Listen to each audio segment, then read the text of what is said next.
Hi, and welcome back to the Business Career College video series. In this series of videos, which is intended to be watched as an entire set, we're going to look at the needs analysis.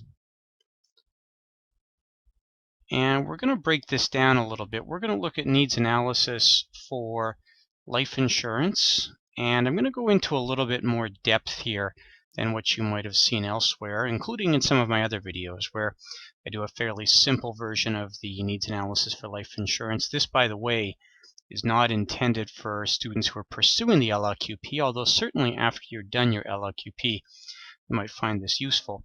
This is also going to help us with disability insurance. And again, we do have a video that covers the disability insurance needs analysis. We're going to go into a little bit more, not a ton more depth here. And we're going to do a little bit of discussion anyways around the critical illness insurance needs analysis.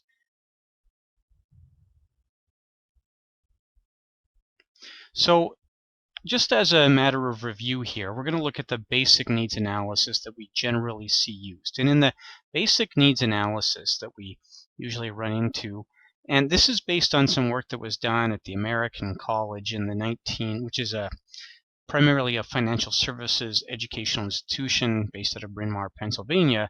And this institution is where a lot of the technical knowledge that we have around insurance really originates from. It's where the CLU, for those that know that program, originates. So what happens around the traditional life insurance needs analysis is we're going to form some sort of a capitalization of income, where basically we say we've got an income earner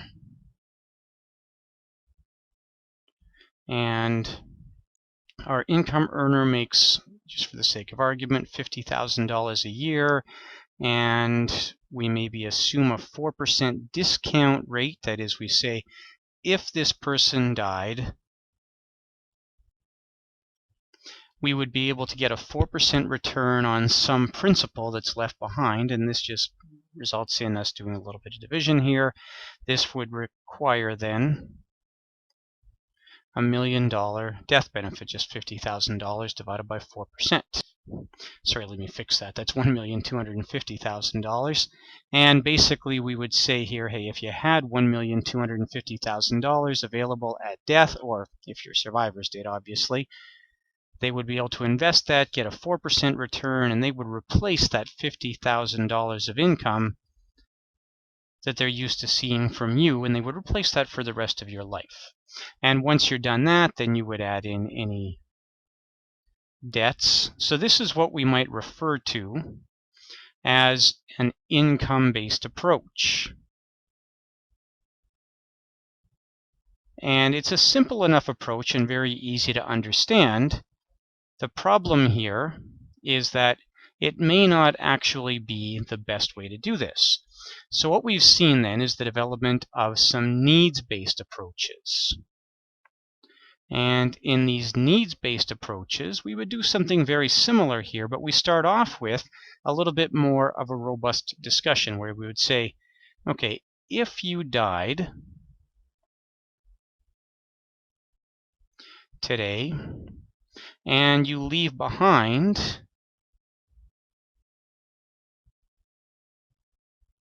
a spouse and so forth, spouse and kids, for example, we could, as part of a robust financial planning discussion, go through and figure out exactly what they're going to be short. So we would do things like figure out things like childcare, reduction in some of your hobbies. We would say with only one vehicle in the household, what's the shortfall here? And it might be more or it might be less. Let's say, for the sake of argument, that it was just $40,000. And we might be able to say maybe it's $40,000 and it's just that for the next 20 years. And then after that, there would be no more shortfall. Now, I don't care if that's realistic or not, but just for the sake of argument, let's say that that's what we came to. And this would then lead us to a quick time value of money calculation, and you'd pull out your financial calculator again assuming a 4% rate of return now. And you would need about $543,000, give or take, of insurance. And of course, you'd round that up to probably $600,000 or thereabouts just to get the best band available, maybe even $750,000.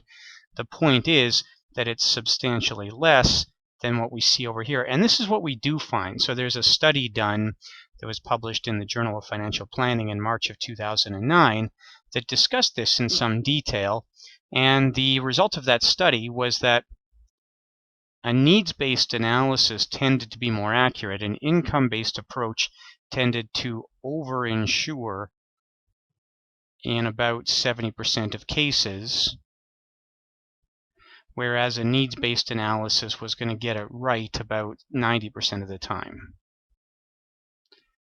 And I know that there are those out there who will say, well, it's not the worst thing to be overinsured, and I would agree with that. There are certainly worse things than having too much life insurance. But if we assume that our clients have finite financial resources, and that whatever financial resources don't go towards life insurance, go towards some other financial goal, then really we should be trying to get it right. We should be trying to put the right amount of insurance in place. I'm not necessarily saying that this is the right amount of insurance, at least not yet. We're going to come back over the course of the next few videos and explore this further. So we can use this very basic approach and probably create no harm for the client, except that they're spending more money than they need to. And we probably are going to rail against that in other components of their financial plan, whereas maybe doing it this way, when we say, you know what, we're going to use this needs-based approach, maybe here we end up with a more precise number and we free up some dollars to be used elsewhere. So we're going to delve into this needs-based approach a little bit more. I'm going to work through a more precise method than what we just did here, and we're going to maybe see if we can develop a little bit better needs analysis tool around this. We're going to do this primarily for life insurance, and then as part of the video series we're going to focus a little bit on disability and critical illness insurance as well. Thank you very much. Please tune in for the videos that will follow that in this series. Hi, and welcome back to the Business Career College video series. In this video, we're going to continue our series around needs analysis. And specifically,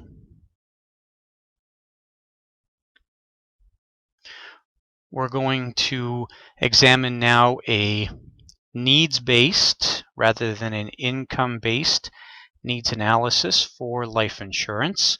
And the first thing we're going to do here, we're going to work through some assumptions. So whether this is correct or not, I don't really care if these are the actual numbers you would arrive at. But let's assume that you could sit down with a client and, based on a cash flow statement and some projections. So we're going to have to get out the crystal ball a little bit here, although a lot of financial planning is really very much about getting that crystal ball to work for you to some extent anyways. And let's say out of this cash flow and these projections, we come to this set of numbers. We say, all right, client, if you died today,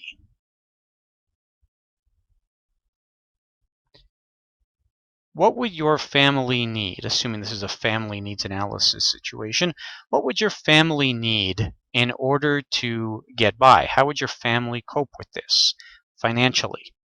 And dealing only with income shortfalls. Obviously, you're going to have some lump sum stuff, so deal with the lump sum stuff separately, and that's where you're going to cover off things like debts, and if there's maybe a short-term need to replenish some funds. If you're going to dip into emergency funds, for example, you want to replenish those. Maybe you've got some charitable contributions to deal with. And something that often gets overlooked here would be a reasonable period of bereavement, which is very hard to math out, but you should have some period of adjustment where the family is going to maybe see the surviving income earner take time off work. There might be some maybe need to go and see the grandparents or to go on just a holiday to give everybody a chance to reset, or all kinds of things like that, where you might need just some lump sum cash here in order to deal with these costs. So we say, in addition to that lump sum, and obviously funeral costs and so forth in there, we say, what would you need on an ongoing basis? So let's say that we could break this down into a few different periods. And there's lots of different theories around this, but let's say that we have a period where we say, okay, we've got some time here while the kids are, in fact, I'm going to move over here, sorry about that. We've got a period here where we say, what about, well, the kids are still dependent. So the kids are younger, they have a lot of requirements of mom and dad, and that's going to be fairly costly. And then we're going to identify another period, and it won't be the same in all situations, I get that, while the kids are in university.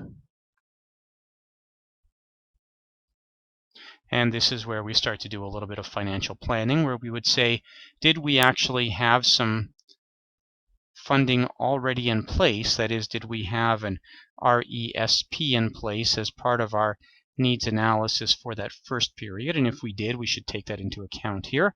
And then we might have a period where the kids are gone and you're still pre-retirement. Sometimes we refer to this as empty nester if you want, or just pre-retirement. These are traditionally your best years in terms of your ability to save for retirement. And then you may have a period here, your early retirement years. And presumably, if you've got a couple here, we say, you know what, we figure probably they would have been together. And even if they divorced along the way somewhere, we would have done some separate planning for that. We say they presumably would have been together here. And in those early retirement years, they would have had some needs. And then they would have had their mid-retirement years, which are traditionally regarded as a little bit less expensive.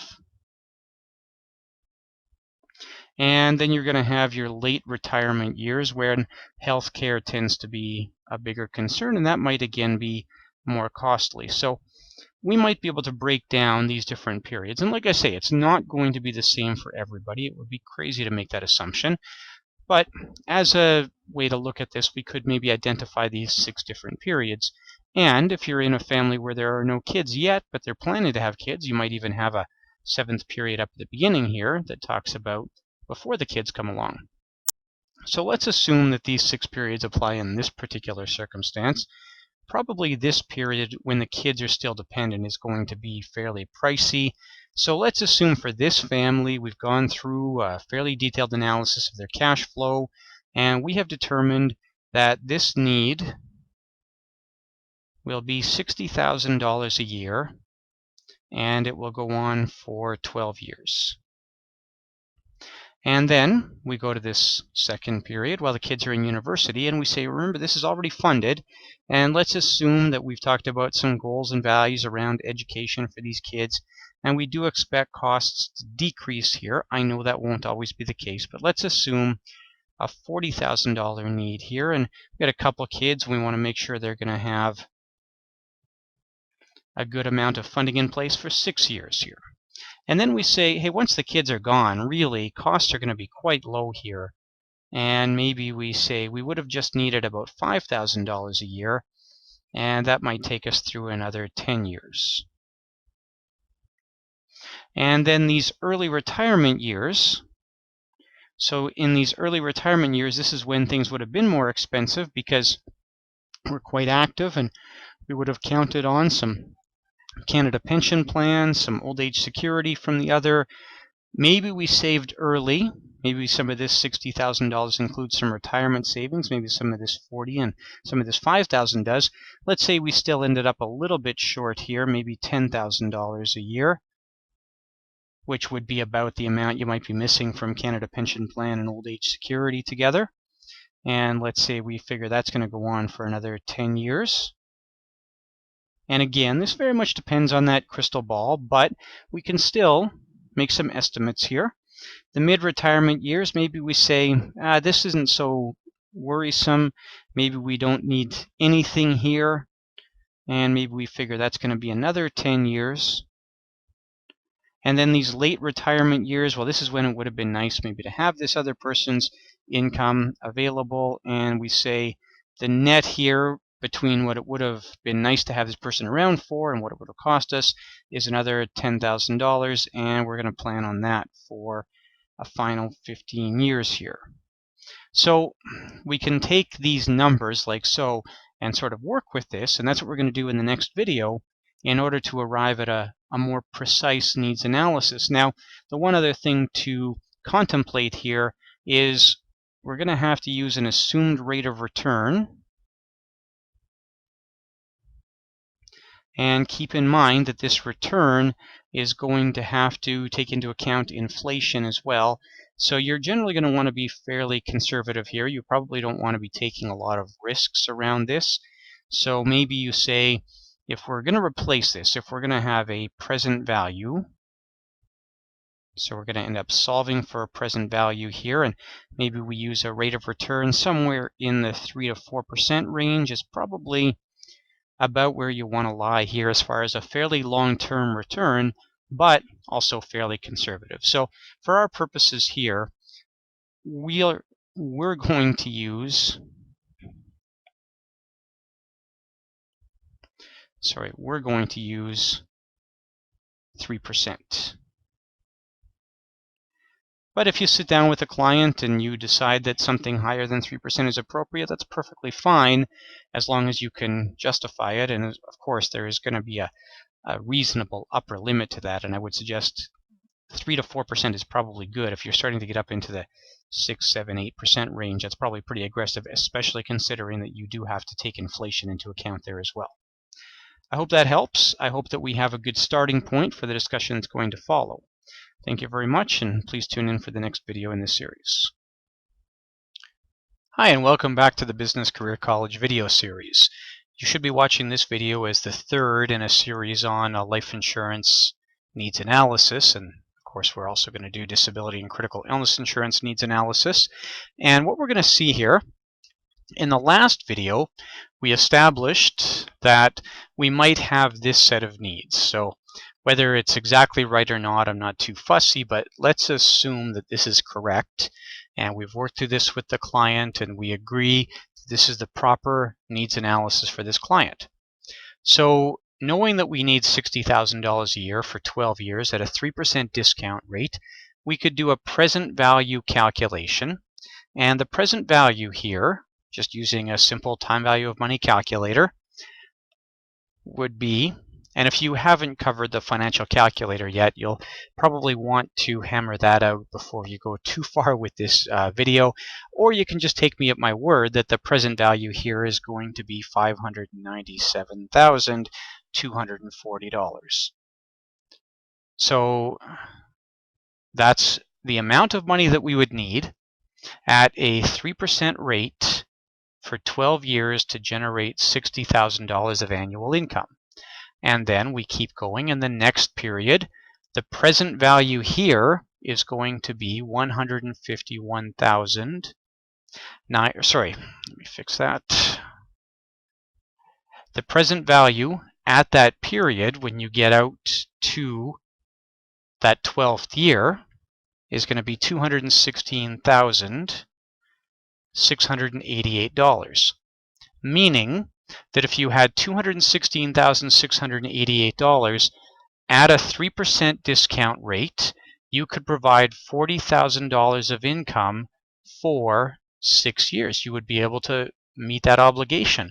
Now, here's where this gets maybe a little bit tricky, is that we don't need these dollars today.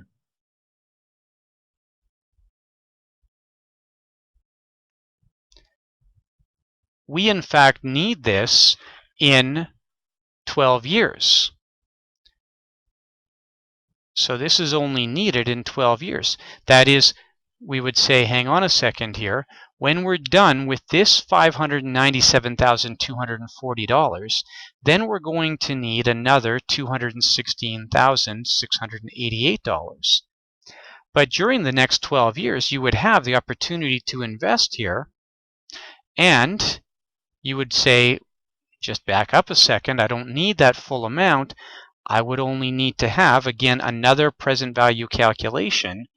I would need $151,980. And if I had that today, along with the $597,240, I would be able to run that out and have $216,688. That would be the consequence of investing this at 3% for 12 years, which is how much time you have available. And then you would be able to meet your obligation. And then we can do the same thing going forward here, that for that third period, you're going to need $42,651. So at the end of this period, at the end of this 6 years, you would need to get you through this next 10 years. Remember, this is a relatively inexpensive period, $42,651. But you don't need that today. You would just need the present value to get you there, and you would need a present value then of 42,650. Sorry, let me fix that. I apologize. You would need a present value of $25,053.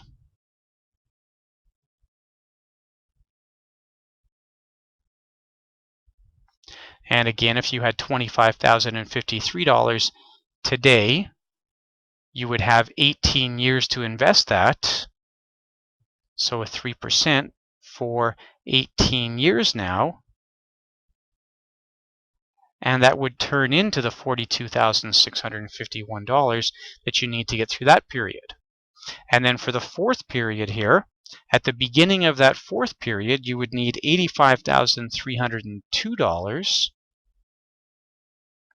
And that translates today into a need of $37,284. Again, if you had that today and you invested it for what's now going to be 12 and 6 and 10, so 28 years, at the beginning of year 28, your $37,284 would have turned into $85,302. The next one is obvious. You don't need anything here, which of course is a present value of 0. And then for that last period, you would need $119,379, and that gets you then to a need of $28,890 in today's dollars. If you had that money earning 3% from today, assuming you die today, up until, that's going to be now 48 years out into the future. So you can add all of those amounts up, and you can arrive at your total insurance need. And the total need, when we take this 597 plus this 151 plus this 25,000 plus this 37 plus this roughly 29,000, the total need here is $840,447. Now, in addition to that, we can do a little bit of work here around the kind of insurance that would be needed. So we can see that this need is in place for 12 years. This need is in place for 6 years. So call it roughly $600,000 of need here and $151,000 of need here. That means that I could presumably use a term 20 policy. I could presumably use a term 20 policy for about $600,000 plus $150,000 for about $750,000 and meet our needs. You could even potentially argue that you could use T10 for that first 600 and T20 for this 152,000, and then the rest maybe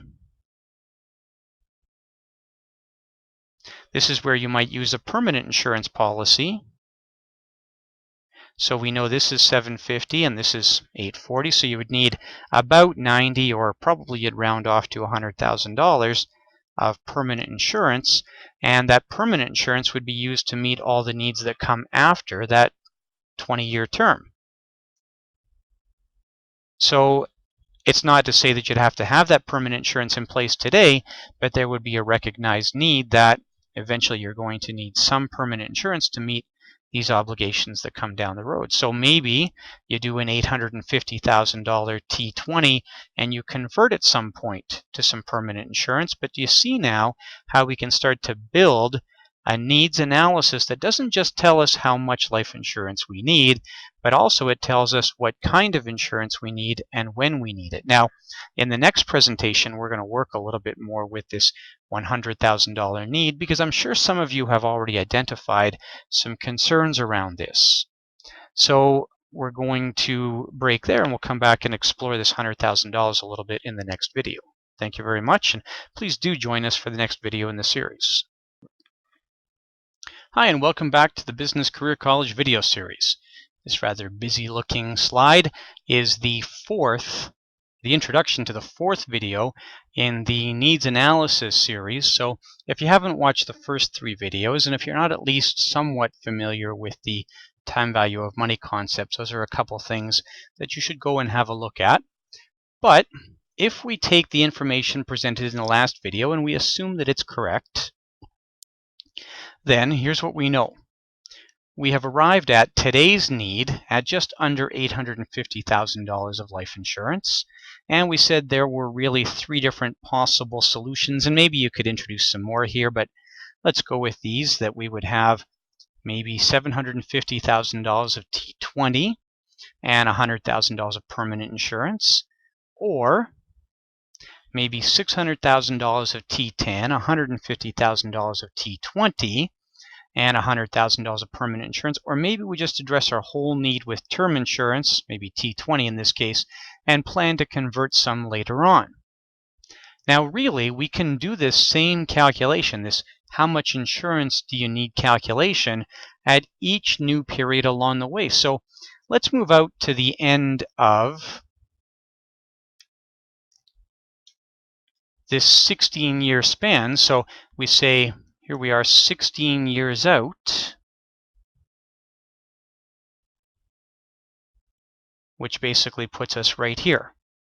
And we can essentially redo the needs analysis here. So we know that we need $42,651 to get through that 10-year span.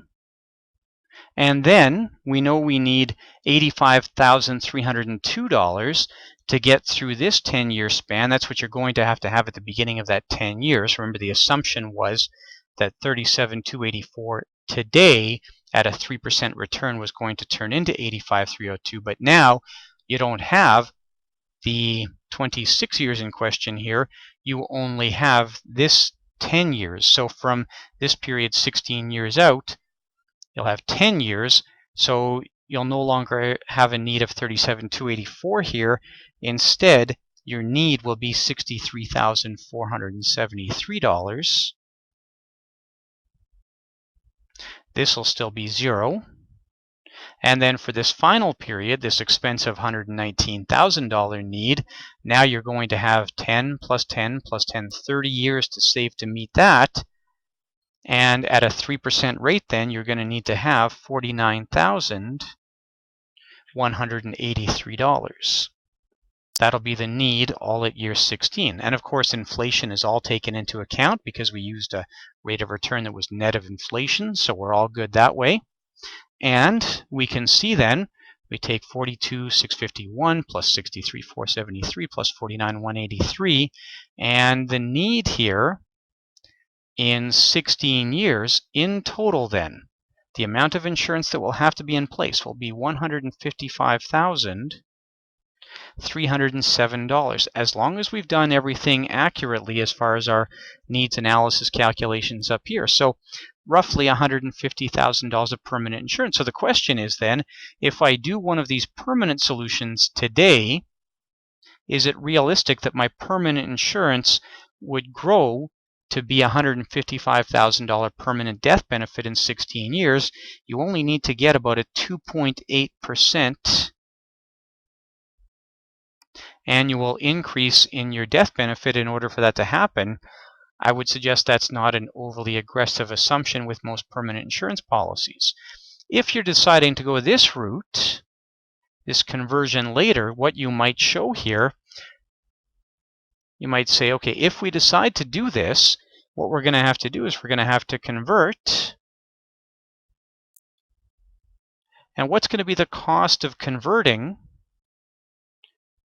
And this might be the solution that these folks choose. They say, what's the cost of converting that roughly $155,000 of permanent insurance, probably a little bit more than that, but let's go with $155,000 of permanent insurance at your current age plus 16 years. And now you can work that into your financial plan. So now these folks know exactly what their insurance need is going to look like at each subsequent stage along the way. And of course, you could do the same thing over here. We want to make sure this $155,000 turns into enough to fill that need. And of course it will. It's a larger amount. So maybe you don't have to do permanent insurance here, but you have all the tools now available to make this determination, where possibly instead of using permanent insurance here, we could maybe plan to renew the T20 on a limited basis. Maybe you renew the T20 to take you through this 10-year span and this 10-year span, and then you just use permanent insurance for this last 25-year span. There's all kinds of different options available here. And what we have now is the ability to decide what option is going to work best in this particular circumstance. So I hope that that helps. I know it's a fairly involved way of doing a needs analysis, but I would suggest it's a more robust needs analysis than what we're accustomed to seeing, because it not only describes the amount of insurance, and I believe with a fair bit of precision, but also it describes, or it helps us to select the types of insurance that will be needed, to estimate the cost of those insurance policies down the road, to be able to make decisions like when is conversion going to be appropriate, when is going to be appropriate to lapse a death benefit.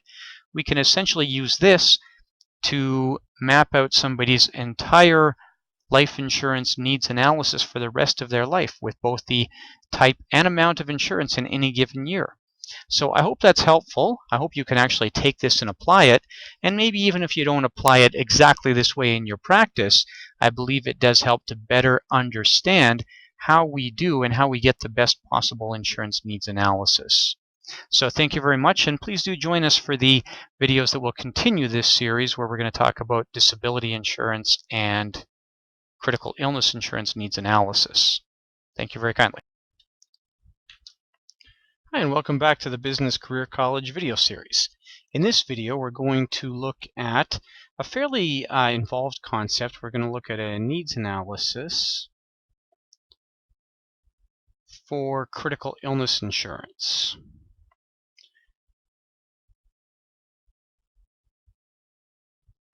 Now, this is the 5th video in our series covering needs analysis in general. And you may recall, if you watched the 4 videos covering the life insurance needs analysis, that the sort of antiquated approach to a needs analysis has been to do an income-based approach.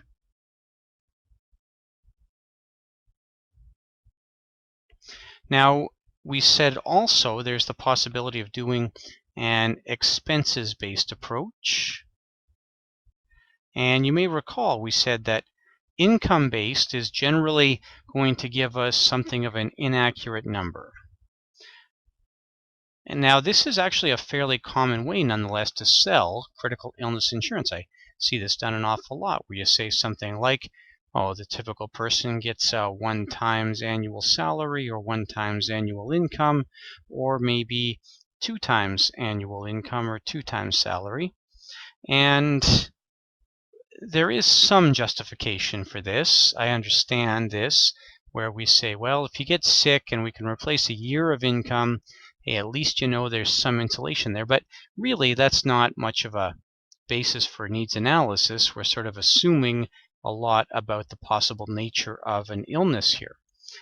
Expenses-based is a little bit more difficult. We're going to come back to that in a second.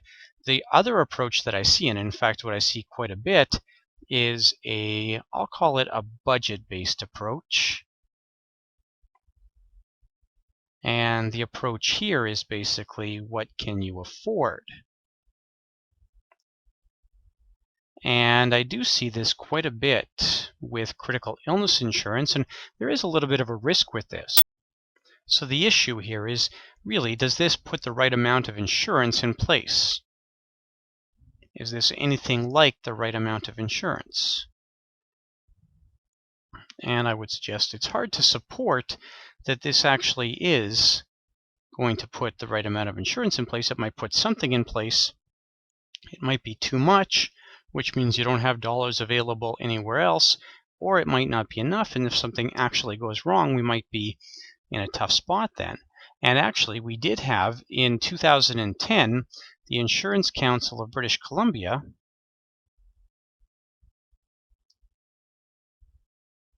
in a ruling where an agent by the name of Schmid put some insurance in place on exactly this basis, the basis of what can you afford. The Insurance Council of British Columbia said, no, that's not an acceptable way to do a needs analysis, and they levied a fine here, a $2,000 fine, plus some education requirements. So we don't want to rely on a basis that regulators have identified as being sloppy here, and we don't want to rely on a method that is not necessarily going to put the right amount of insurance in place. So what do we do then?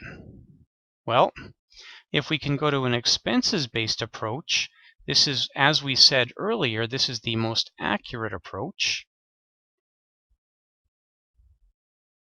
But the problem here is that the expenses associated with getting sick are somewhat indeterminate.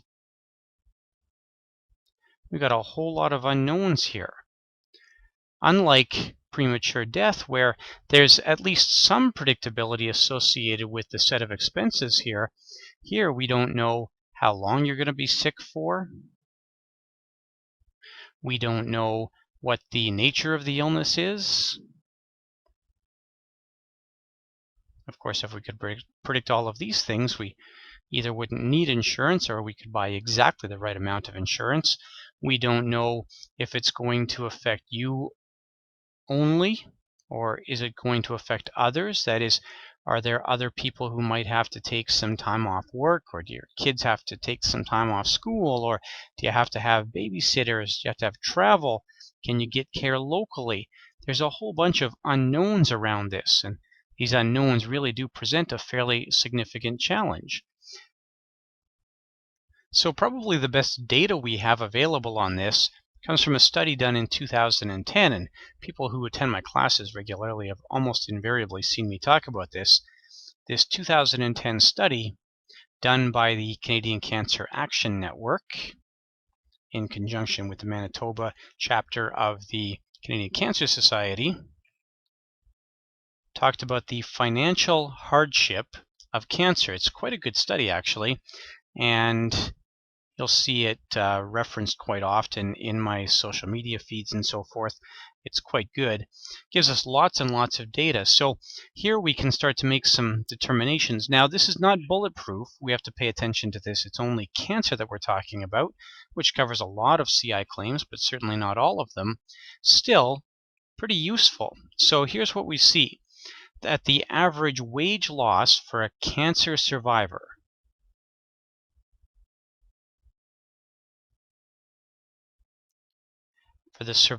is just over $17,000 or just under $18,000, $17,729 for the survivor. So that can give us a starting point anyways, a discussion we can have with our client. What does this look like? Now, we can't only think about the survivor, because what we also see here is that about a quarter of the time, sorry, about a quarter of workable hours are lost for caregivers as well. So your spouse or whoever ends up taking care of you, your caregiver is going to lose about 23% of their workable hours. So that person's ability to earn an income is also affected by this. Now, of course, we have this very generous public healthcare system in Canada, but it doesn't cover everything. So where you have something more serious go wrong, here we find that 25% of end-of-life costs are dealt with by the family. So even though we have this great healthcare system that provides lots of free healthcare for us, not everything is free here. What we did find as well, and we often do refer to CI as a sort of asset protection vehicle, that 41% of family caregivers dipped into savings.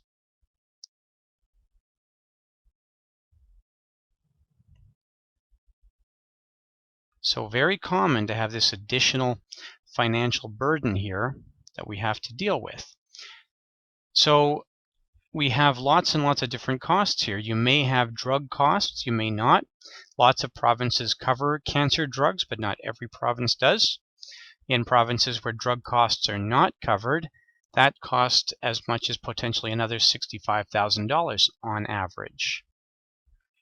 Now, if you happen to live in a major center and a family member gets sick, I don't want to say it's lucky, but it's easier than if you live remotely. For people who have to travel, in addition to this set of costs that we already covered, you have a further average of $25,000. So you can add another $25,000 to those costs. So this is starting to get a little bit expensive, and we're starting to be able to define this.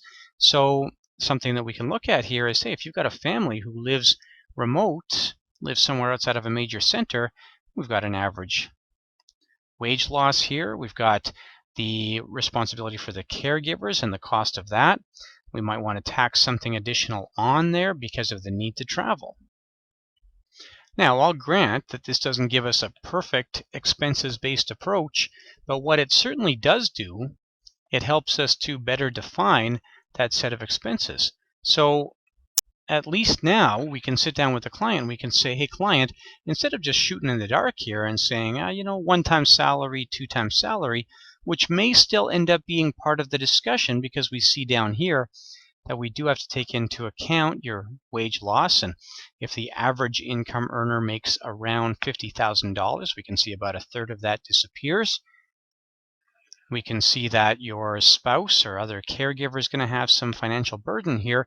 We can start to work these numbers in, and we can take into account more than just this sort of guessing game around one-time salary, two-time salary, or probably even worse is what can you afford. This is certainly not the ideal approach either. So I hope this is helpful. I hope this gives you some tools at least to think about what a critical illness insurance needs analysis can look like and how much more we can have a valuable discussion with our client that goes beyond just what can you afford or this one or two times salary.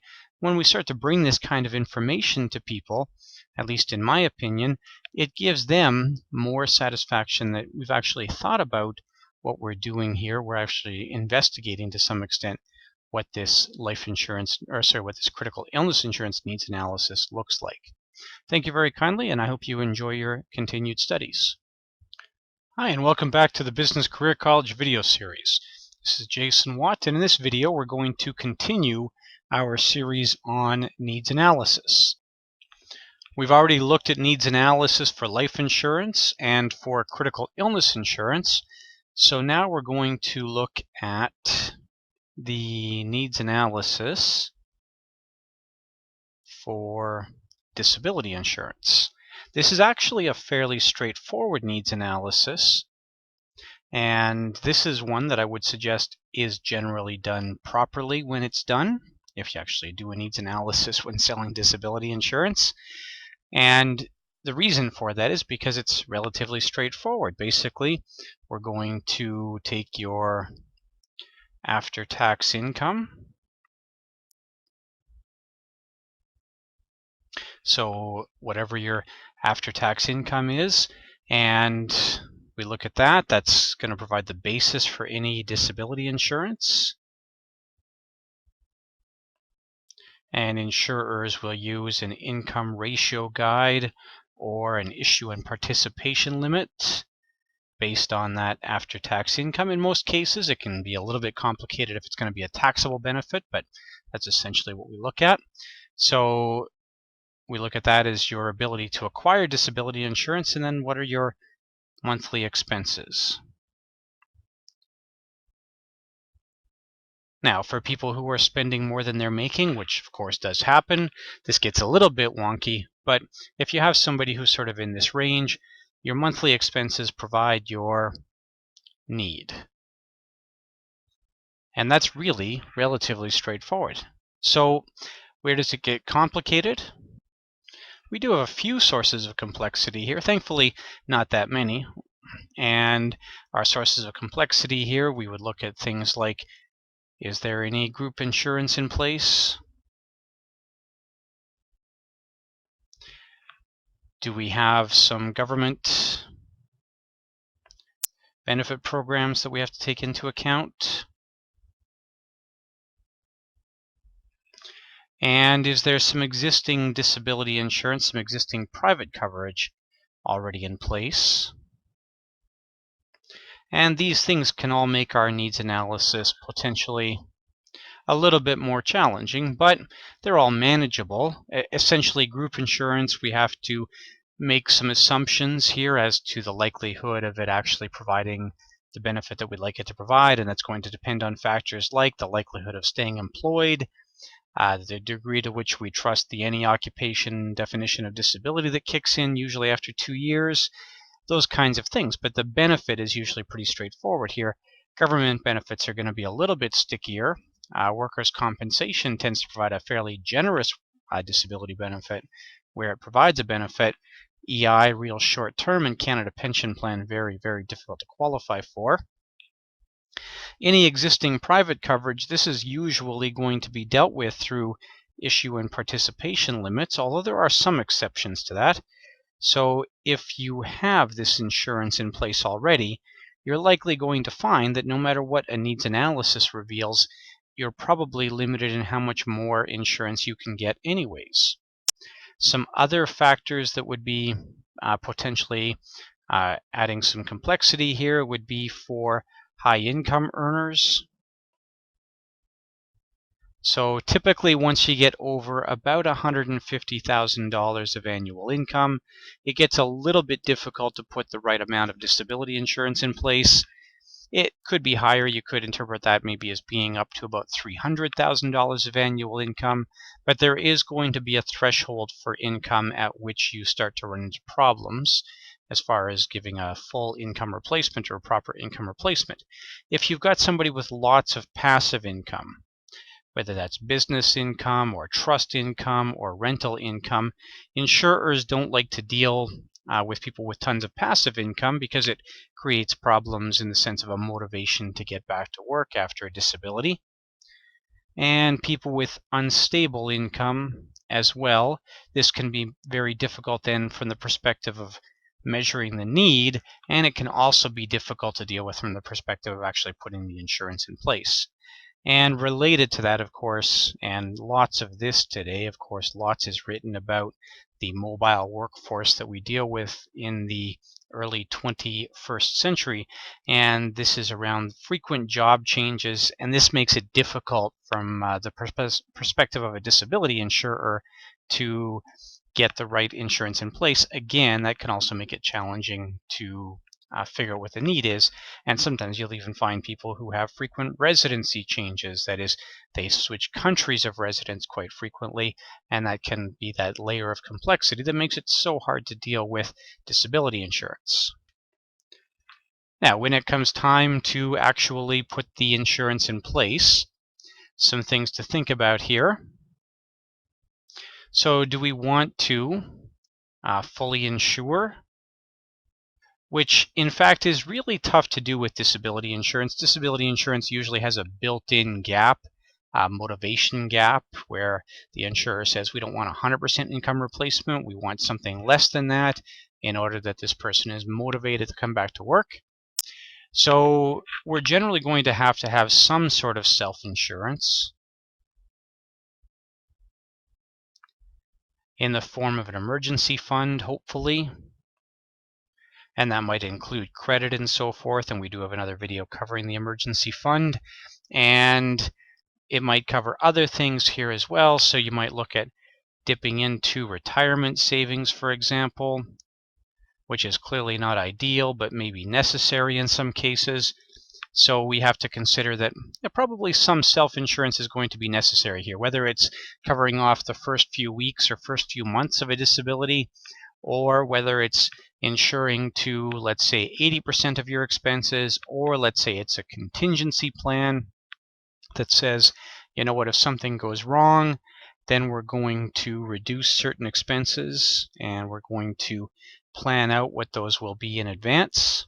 So there's lots of different options here. And one thing to note here is around critical illness insurance, which we talked about in the previous video in this series.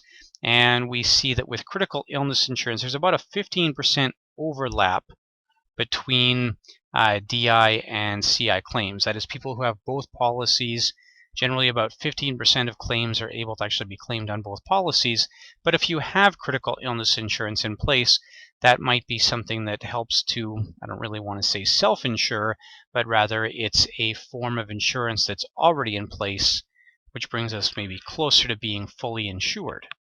So again, a relatively straightforward needs analysis for disability insurance, really not much to it. How much are your monthly expenses? And that's going to dictate the need. Everything else we add on to this just adds some complexity to it. Unfortunately, the reality of today's workforce is that these more complex factors are things that we do have to consider from time to time. So I hope that helps. I hope you've enjoyed the series on needs analysis. I hope you found it useful. I hope it gives you some things to take back to your business. Thank you very much, and enjoy your continued studies.